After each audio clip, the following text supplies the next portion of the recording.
Since the beginning, market manipulation has been discussed on this channel. E? Furthermore, market manipulation has been discussed since the beginning of time, and the reason is that it occurs. As a matter of fact, that is currently taking place. The largest players in the market, including banks and asset managers, do it around the clock every day of the year. The absurd thing is that we have proof of it. The SEC has imposed sanctions on JP Morgan and Bank of America Citi for manipulating precious metals. However, we already know that it is manipulated by the stock markets. Every market in existence is controlled. However, what if I told you that there is a larger scheme at play here? For instance, the biggest asset management in the world, BlackRock, has an AI trading platform called Aladdin that manipulates the market to their advantage. We are aware of this. We have investigated it. However, what if I told you that there is a larger strategy underway that does involve cryptocurrency? We will, however, discuss it, so take a seat back and unwind. Greetings from the Peepo Coin channel, everyone. If you're new to the channel, please subscribe even if you didn't watch this video. Let's start with this recent report, which stated that there was no insider trading at the White House, according to President Trump's economic advisor. Absolutely, I firmly think that insider trading does not exist at the White House. What about some of the most recent updates like this one that we recently received? It's not like this. On April 7th, Marjorie Taylor Greene declared that those who panicked over tariffs were failures and losers. She simply refiled her trade on April 8th and 9th, indicating that she had purchased hundreds of thousands of dollars worth of stocks, including all of these equities here, and many more at a period of extreme market volatility. Presumably following the sales, Trump declared a halt to tariffs on April 9th. The stock market then took off. All of her purchases are listed here, very intriguing. What did she know, I wonder? How did she determine when it was the right moment to buy, and when to buy? When to buy, since she did it at a certain moment. When the market was in a deep red, there was a suspension on tariffs, and the stock market naturally jumped back up. This is market manipulation once more. The manipulation of the market has been going on for years and years and years, I mean decades. Okay, it has been going on for ages. And I've been drawing attention to this lately, even in relation to the tariff announcements. The stock market is closed on Sundays when tariff announcements are made, therefore these markets are being extensively manipulated, I remarked. As markets fell down into the weekly close, Jim Cramer just flipped peak bearish for tomorrow. I believe it's time to stop and think rationally. The current climate is one of tremendous anxiety and pessimism. Either the bottom or anything near it is visible here. Isn't this the most effective method to win? Is essentially observing what these powerful politicians are doing or saying us, then comparing that to the sentiment of the general public. You win that way. You want to be bearish while retail is ecstatic. Generally speaking, you want to be bullish if retail is really pessimistic and terrified, and they are afraid and worried. Does it always work out that way now? Not precisely. However, it does for the most part. Furthermore, all of them have just been announced to be part of the strategic reserve, including ADA, Solana, and XRP. Then, without warning, we receive a flip. Suddenly, it has turned into a stockpile. It was also obvious market manipulation. We were again duped by David Sachs when he discussed this and addressed the fact that these altcoins did experience a surge. What's amusing about this? You ask. Big whales were purchasing these altcoins prior to the announcement, according to on-chain data.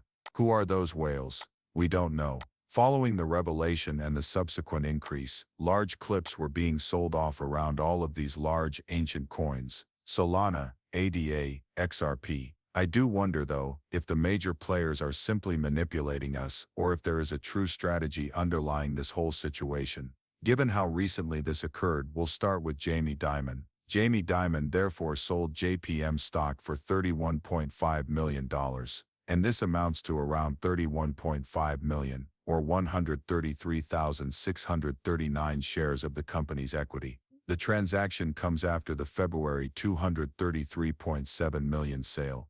Discussions on social media platforms speculatively address everything from possible insider information on market circumstances to personal financial management. Instead of being an indication of distress, financial analysts speculate that this might be a component of a prearranged trading plan. Now listen, we already know that we like to favor Warren Buffett when we see prominent figures like Jamie Dimon selling, or even just like him.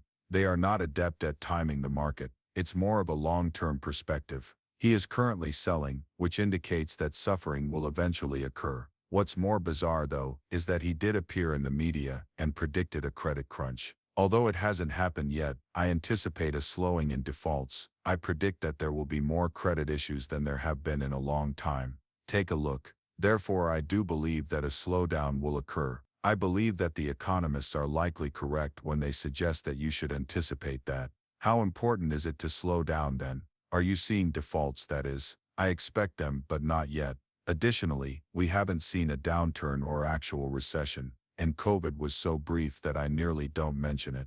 And as long as rates are somewhat rising, inflation is persistent, and credit spreads are widening, which they will, I believe that there will be more credit issues than there have been in a long time. So yes, we therefore assume that there will be some market discomfort when we hear these conversations. It's true that many individuals overreact to these large CEOs such as JP Morgan. If any of the CEOs of the major banks such as JP Morgan and Bank of America City are selling as Jamie Dimon is in this instance, it indicates that there will be suffering. It usually indicates that many individuals overreact. For example, I recall that when Warren Buffett was selling, people overreacted. Depending on what you were looking at, you would have missed the huge jump from November through December, and technically, the start of January if you had sold when he did. But from my perspective, this is a really intriguing one, so we're going to return to Jamie Dimon. And since the CEO of BlackRock also forewarned us about a similar situation, many people aren't looking past what he's actually doing here, which is merely selling stocks and discussing a credit crisis. Just moments ago, Larry Fink, the CEO of BlackRock, expressed his fear of what Trump is doing. After World War II, the US was a world stabilizer. As of right moment, we are a worldwide destabilizer. Yes, I think we're probably getting started. We are in a recession otherwise. It will be very additive when all of the tariffs are taken into account. A pandemic is not what this is. There's no financial crisis here. We are the ones who made this. Following World War II, the US served as a worldwide stabilizer. The global destabilizer is us. I pride myself on bringing the leadership and the talks, so that's a really difficult thing to say. Indeed, I think we're most likely just getting started, if not in a recession. Indeed, I believe that the market continues to underestimate the potential for substantial inflation. It will be highly additive if you take into account all of the tariffs as well as these additional concerns. According to one research, the average cost of building a new home might increase by up to 26% if tariffs are taken out of the equation. Our housing affordability issue is already a concern. I don't think any of this sounds nice. By the way, it's entirely self-inflicted. It didn't have to. A pandemic is not what this is. There's no financial crisis here. We are the ones who made this. Some of these problems terrify me. Terrified. Let's talk about being scared. Of course, you also have to love it when the huge headline war is promptly jumped on by the mainstream media. Terrified. Oh, you know, Jamie Dimon is terrified, the CEO of BlackRock is terrified, and all of these major players are terrified. Okay, so you have to comprehend what they are saying, that they are fully aware of their actions. Retailers are terrified when CEOs like Larry Fink, Jamie Dimon, or Warren Buffett, for instance, talk about how they are afraid or worried that the markets will do this or that. They are aware that retail is paying attention. They are aware that they will shake the tree. However, if you look past their claims and consider the actions that the firms are taking,